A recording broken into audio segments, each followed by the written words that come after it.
Welcome to Closer to Venus. I'm Johnny Burke, and today's guest is Betty Kovacs. She has a PhD in comparative literature and theory of symbolic mythic language. She's also the author of Merchants of Light, the consciousness that is changing the world, as well as the miracle of death. There's nothing but life. Today, we will discuss the God outside of us. Betty, welcome to the show. Thank you.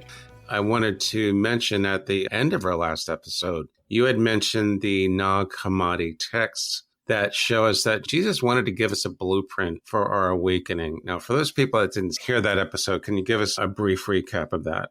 Yes, the Nag Hammadi texts were found in Egypt right after World War II. And we know that they had been buried in the later part of the 4th century when the church finally gained power and made Christianity the religion of the empire. And of course, it began to destroy all other spiritual traditions and temples and mystery schools. So we know that the monks at Nag Hammadi were visited by representatives from the church, and they were told either that they had to destroy these manuscripts, these texts, or they would destroy them when they came back through. Well, the monks thankfully buried them and let the church believe that they had destroyed them. They were found just accidentally after World War II, just as earlier texts called the Dead Sea Scrolls from the Jews were found also after World War II. Now, with the Nag Hammadi texts, the reason we're so grateful to have them is that they reveal a Jesus that is loving and kind and beautiful as the Gospels in the church canon. But he is more than that. What he makes very clear in this is that we have the mental capacity, you might say the brain components, to connect with the divine from within. And that he said, I came to remind you of who you are, not to save you. That was never the intention of dying to save someone else. First of all, it isn't possible to save someone else on the outside by dying for them or anything else. Jesus says, I have come to remind you. You have forgotten who you are. And it was very clear when he had these visions and with Mary Magdalena, and he explained them to her of how this is possible. You go within. And this is wonderful because from the time the church took over, there were 1,600 years, actually, in which the Christians of that period, not the earlier Christians, always believed in a God outside. And as long as there's some kind of divinity outside of us, what do? That divinity is beyond us. It's more than us. And of course, in Christianity, it wasn't even here within us and within nature. It was separated. God was in heaven somewhere, and then Jesus had to go back there.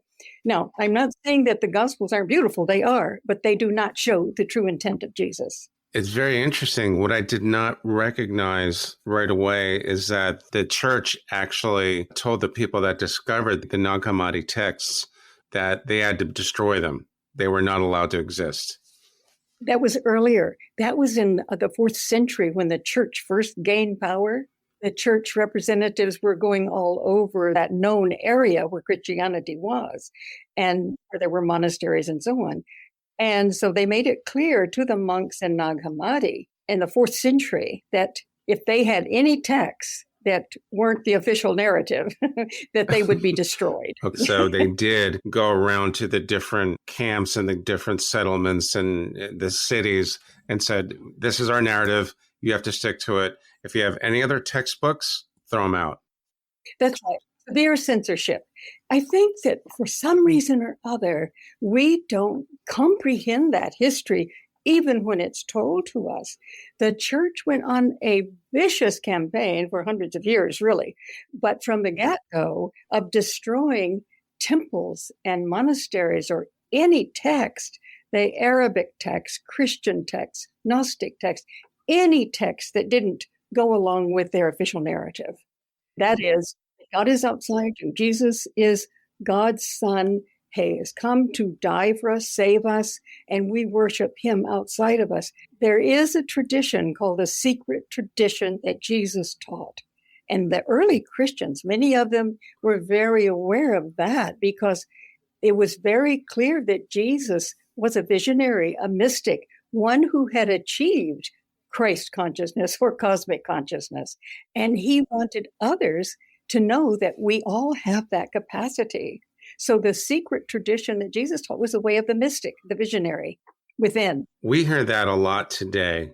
The answers are within. They're not outside of you. They are within.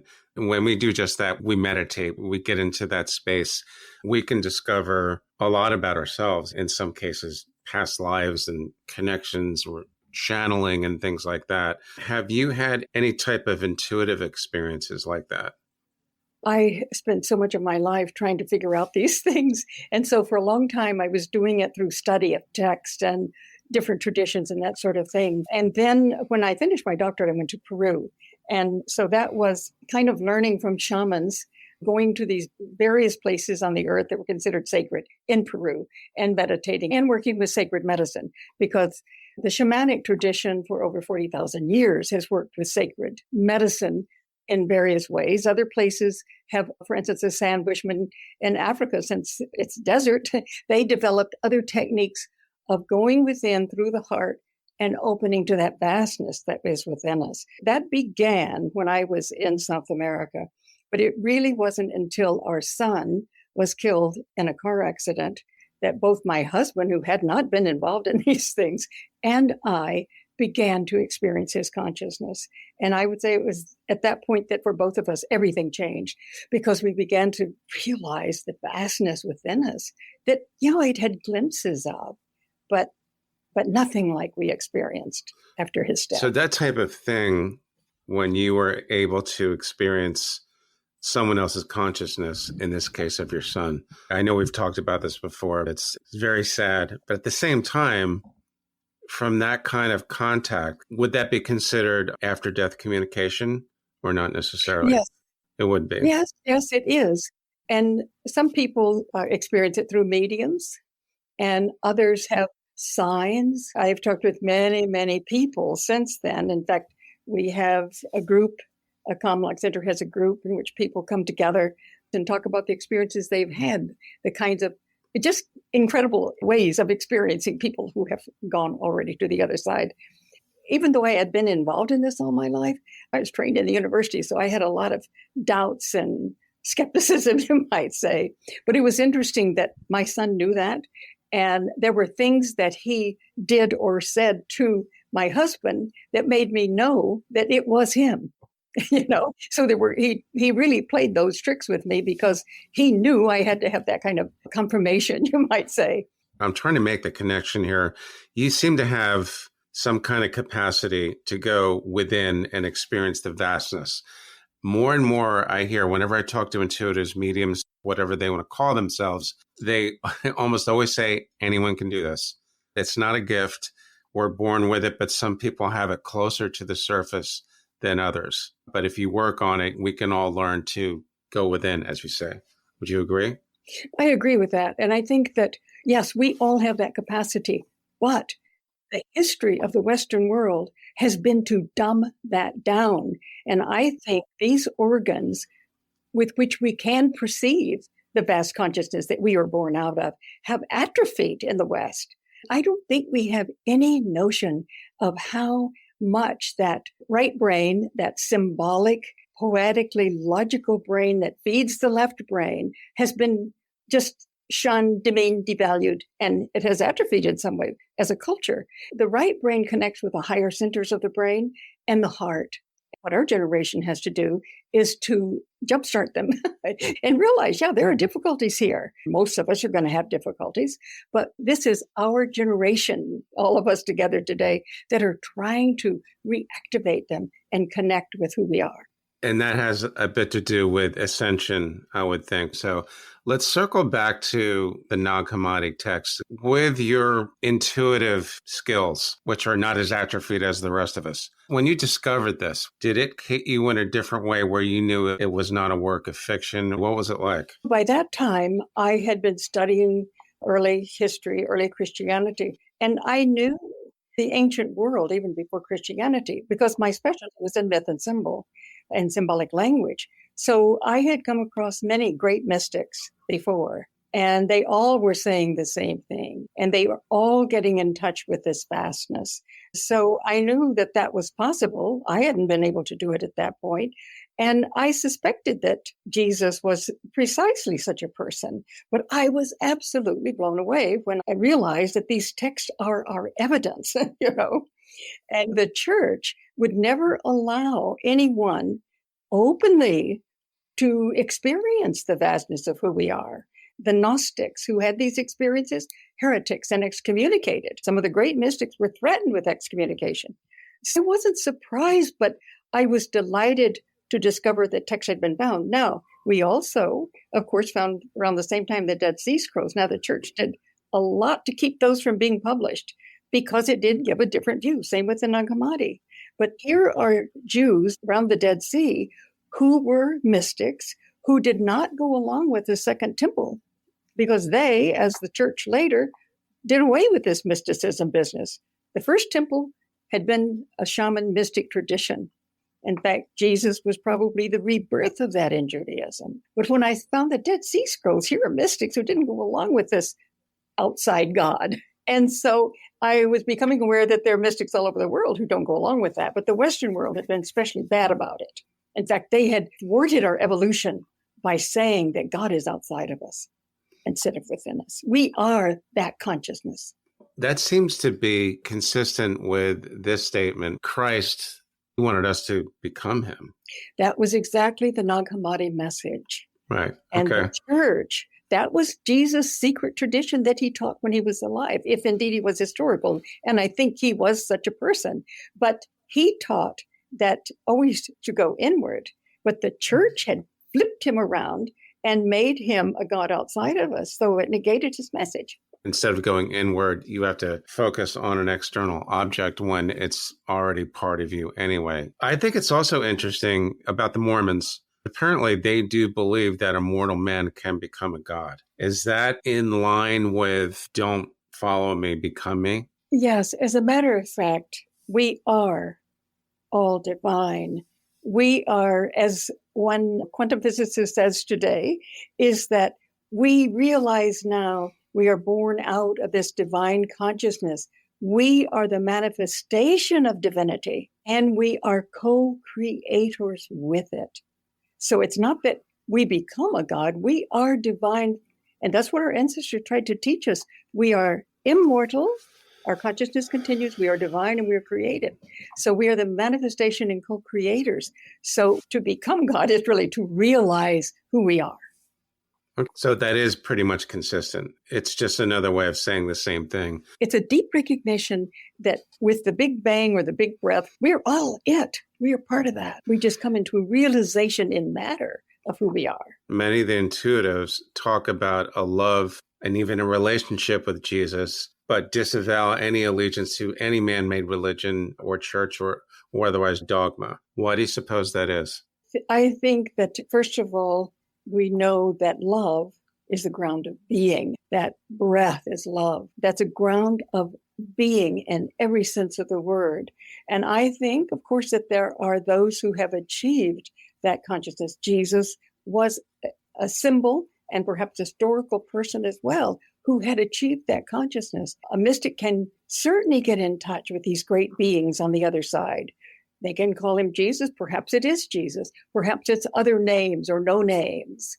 I think that in the visionary state, we often are aware of this vast love. And if someone then embodies it, even temporarily, then yes, there's that profound love relationship. I've noticed also some of the people that I've talked to claim to have either communicated with Jesus and other ascended masters as well, like Yogananda, for instance. Some have even claimed to have seen him. Well, there's another camp of mediums. It's usually mediums that are kind of skeptic, and funny as that sounds, they think, oh, wait a minute, they didn't talk to Jesus. That's just their ego. What are your thoughts on that? Well, I think it could be a lot of things, I suppose. For the individual who has that experience, you simply know, and it doesn't matter what anyone else says. That's what Gnosis means. when you experience that truth within you, that's it. You don't have to have validation from the outside. My experience is I haven't had names for people, but I have experienced vast entities on the other side. And my husband did too. And I remember saying to my son after he had passed, I wanted to know more about this particular entity. As a matter of fact, there was a name. It was Shira in Hungarian and Syra, Sira in English. And my husband just became aware suddenly that she had been present all along. So I said to myself, what? I don't really understand that. She was very much like what was imaged as the Earth Mother, but she was so much more than that. And my son gave this answer. He said, oh, Mom, her body covers galaxies. Wow. And I guess it was a way of trying to get me to know her. Now, I thought, how strange. But do you know, the interesting thing is I was reading, I can't think of her name right now, a woman who's done a lot of work with children who are highly perceptive. And one of them said, and this just knocked me up, we are from places where the entities' bodies are larger than galaxies. Can you imagine? When I heard these children use that same terminology, I have to be open to something I hadn't thought before, this vastness. And these are children, I imagine, what, 7, 8 years old? They weren't teenagers, right? No, they were very young. And they seemed to insist that they were from other dimensions of reality. And they had come to help the earth because we're going through this crucial transformation. And that's what they said. It's interesting. What's interesting about that, I was just talking to a spiritual hypnotist, Stephen Towell, very, very interesting guy. And one of the things he talked about was with children, they often don't have to be hypnotized to remember past lives. So what you just said actually is believable because kids up to a certain age can easily recall past lives and experiences like you just described. Then they hit a certain age where it just kind of turns off. This is absolutely true and verified hundreds and hundreds of times. Ian Stevens work with these children who knew their past lives. They know in detail. They know their parents' name. They know the city where they live. They know the address. And Ian Stevens' work was going right with those children to those places and confirming how they died. Was that Dr. Ian Stevenson?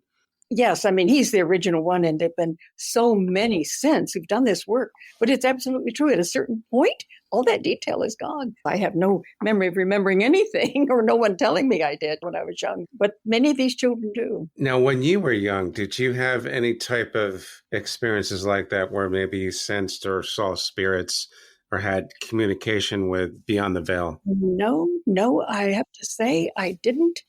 I lived in nature too. My brother and I were always out in nature playing.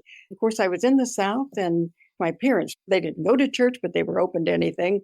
And we went to church and that sort of thing. It was when I just could not believe.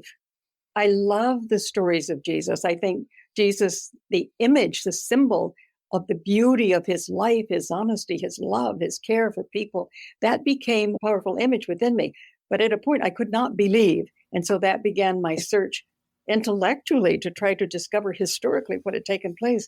But it wasn't until later, and especially after our son died. And he said at one point to me, you and Dad needed to keep yourself on ice until I died because you needed to, So I'm trying not to laugh at this. Your son's name, was it Pisti? Pisti. It sounds like he's got now a sense of humor. Oh, he always had. Yes. He was more serious with me in the visions, but he and his dad had quite a sense of humor together. But it was funny because I spent my life studying it, but it wasn't really to be until he died that it just opened up. And he wanted us to know his consciousness is very much alive, still creating, but he also wanted us to know what's going on the earth in the years coming, because according to him, we chose to come in at this time in this dimension. Did he share any insight of what is coming up for us, whether there are obstacles or whatever they are? It seemed to be that we see many obstacles. And I spent a tremendous time in researching what had happened in the Western world, of why we are in a pathological state, you might say, in the Western world and now the world, and how all of this censorship has created the darkness of those who've gone outside themselves. When we go outside ourselves, We don't have that power within, so we want to control others. And we see that what we're up against now is a few thousand years of censorship and going outside so that we have people who have no concept of their potential, of that we are it, and they want to control us. And they've become very clever at doing it and censoring our knowledge of it. So I think that although he wasn't specific, I have felt myself guided always to find this out. So for those who don't go within to find answers, it sounds like they're empty. They feel the need to control others. Yes, they find their meaning outside themselves. In the Nag Hammadi text, one of the sayings of Jesus, which I love, is that, and it's so true, if you bring forth what is within you, it will save you. But if you do not bring forth what is within you, it will destroy you. I remember you telling me that. And that's what I think we see. I used to always think all these men were saying we have to get rid of our ego. No, the ego has just flipped wrong side out. The ego is to reflect this great self within. But when we don't develop it, of course, it's going to flip into the outer world if we believe in outer meaning. And it's going to snatch and grab every single thing it can to make itself look good. There's no problem with ego once we have the inner experiences. Then the ego takes its rightful place. It would explain why so many people that are a little bit more enlightened, that have done the homework, they say the answers are within. They're not outside of you. They absolutely are. I just want to say as quickly as I can, what is so important is that Jesus recognized, although he wouldn't have called it that, the right brain. And the right brain and left brain need to work together. The right brain is our first language. It develops before the left brain, and it's symbolic, and it is poetically logical. It feeds the left brain. Now, the early Christians said that if you have experience with the other side, it's symbolic. Its language is symbolic. But what the Christians did, they didn't understand all of that. And they didn't understand the great mystery schools, which were initiations into inner experience. There were many gods before, the dying and reviving gods. This was symbolic of the human psyche. The Christians then didn't understand symbolic language. They made Jesus historical. No, there were many gods, you might say, who came before, who are symbols of our psyche, our own psyche, of coming into life, dying to what we knew and being reborn again into our new consciousness. There were so many, 33 of them, I think, have been discovered that have really been written about. So Jesus, even if he were historical, he probably was, he was a symbol of the human soul, psyche. But the Christian didn't understand that, and they made him historical. And there's only one God at one time and one place. Well, all of the people of his time knew that wasn't true. But the church did everything it could to create an official narrative in which that was true. But the people in the ancient world knew that it was symbolic as well as literal. Jesus is a symbol, or Christ is a symbol of us. How do you explain this to someone who goes to church, has good intentions, wants to find spirituality, wants to find a community, goodness, love? How do you explain this to them? Or do you not even bother because obstacles they have in front of them in order to understand it are just too large? Well, there are many Christians who are very loving, kind people, and they have this love for Jesus, and they're loving the image, and I think that's a good thing. But usually, most of them are not seeking any other answers because this works for them. And one has to say, well, it is love, and if we can extend that love to others, other than Jesus, ourselves and others, it's a good thing.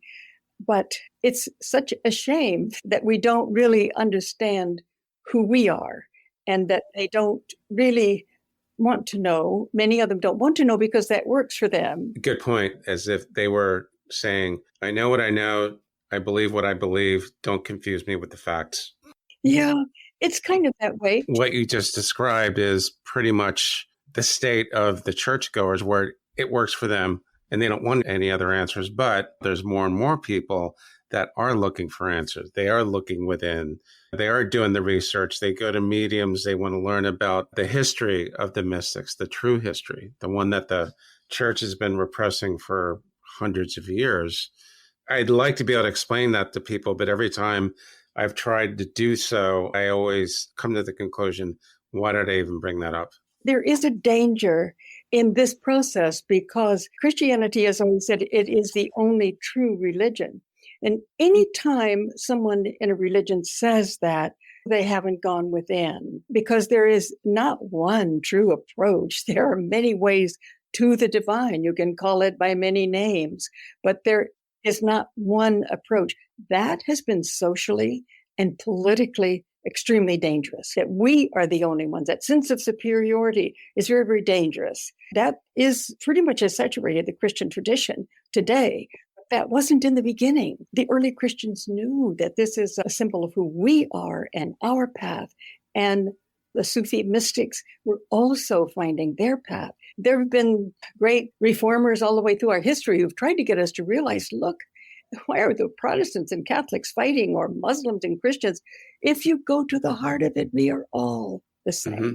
We are all at that point. I've heard that an awful lot. I even had someone say recently, when you look at another person and maybe they don't agree with you, or maybe they're just out there being very irritating and whatever, look at them as if you were looking at yourself, because at the end of the day, we all came from source and we are sparks of the same light. And quantum physics knows that. It's all one. So did the early Christians. So does every spiritual tradition that has experienced it. Is that it's one. Yeah. And if there's a cancer in part of us, we need to be concerned with it. I agree. And speaking of cancer, let's talk about the effect of the outside God on how our society is structured. There's an increasing amount of divisiveness in the political theater, and there's certain people that are aligning themselves with God. And I'm thinking it just seems off. What are your thoughts? I think it's always a problem when someone is saying that we are aligned with God and it is God's will we kill you, or that we do whatever. The most atrocious things have been attributed to God's decisions. No, it has divided society from the beginning in the Western world. And the ancient world, there could be many traditions and initiations. They were aware of this vast oneness and nature. They wanted to know the laws of nature, of the universe, and also know their own psyche, their own soul. The stories of who we are true stories, are actually organized by the organizing principles of the human psyche. They follow laws.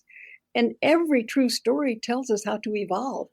The Genesis story about not eating the fruit is a falsification of the most horrible order. That story is a false story. Never would a divine being say, I do not want you to know, have this consciousness, right and wrong or whatever. I'm sorry, I don't mean to laugh, but it's kind of ridiculous when you think about it. It's so ridiculous. But you know, when we are brainwashed, it's the irrational and the ridiculous that we seem to believe. These technocrats today are saying we're flawed. The human being is flawed and we can fix this through nanomedicine and AI and all of these things, and we'll control you, but we can fix it. But they have no concept. That one falsification of the true story in which the gods show us the tree and offer the fruit to us, to one who's denying it, it has done so much damage. But my point is that the true stories always are for our evolution, and we can recognize them because they are always positive and to help us grow and develop. So there is some credence to that theory that the politicians, for instance, that align themselves with certain groups, they're basically leveraging that belief in an outside God. If you believe in God, then you will vote for us. Which is crazy. As if there are a whole bunch of gods somewhere. And I know the true God, you don't. It is ignorance of the first order. And the fact that it has continued for so long is sad, very sad. We need to find our true stories and allow that development to take place and work together. And of course, a politician is going to do everything he can to divide us so that we will be fighting with each other and not see what they're doing, the force behind the force, and get power that way. It's an old trick, and it seems to keep working. It really does. I just always thought that was a red flag when certain religious groups would attach themselves to a particular political figure. I knew that once I saw, I can't remember what news channel it was, but these people were literally praying at a voting station. And I thought, we are lost. That is so wrong. It's comical, but. Because we know in our recent history that very often the groups that say they are religious and caring and spiritual often align themselves with someone who's totally not. We're seeing that now, without question.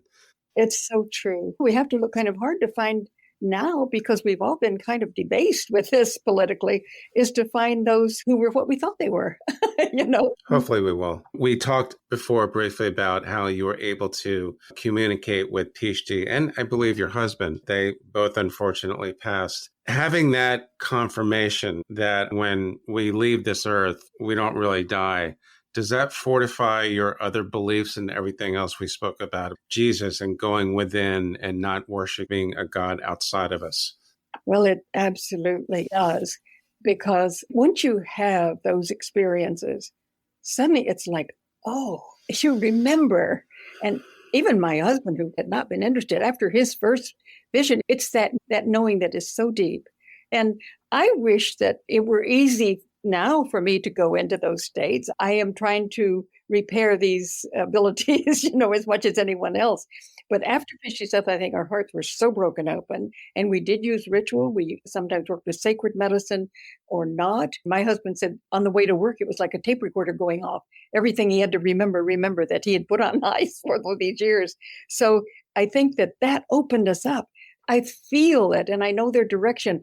I wish that I could be more in tune, more easily. I think we're all working on that, but I have no doubt whatsoever and absolutely no fear of death. None of it. I don't want to be sick. We're in no rush. I think it's always good to underscore that belief when it does come up, because if it does, it's not something we avoid. I think the question for a lot of people is, especially when they lose someone, what happens to them? Am I ever going to see them again? And I've heard again and again and again that we do apparently reunite with our loved ones when we go to the other side. Oh, absolutely. And I think that there are many different frequencies on the other side. And we find the frequency that we can live in. I've had an experience of frequency so high, so powerful, that I knew that was not my frequency. And I know it exists. But then we find our own frequencies. But I think that those in the higher frequencies can visit us in the other. But I think what we want to do here is to try to intensify that inner potential to reach higher frequencies. The book, Merchants of Light, is based on the vision that my husband had and I of merchants of light, that these are beings who are being born on the earth now, who have a higher frequency. And it's also an energy field that now has been attached to the earth, which makes it easier for us to increase our frequencies and achieve what we hope to achieve in healing ourselves and the world. But I think the frequency now the potential is much greater than it was before. And that's, I think, one of the things my son wanted to get across. That's definitely a good message. Anything else that we should know, especially any messages from Pisti or your husband? My husband's first vision was love is the key to everything. And if we go through the heart and connect with the heart of the world, we realize it's the same. And in every renaissance, the rebirth of this ancient knowledge, it was always the recognition that we heal the world through healing our own hearts, our own selves, and that we're absolutely one. My journey of healing my heart is a journey to heal the world.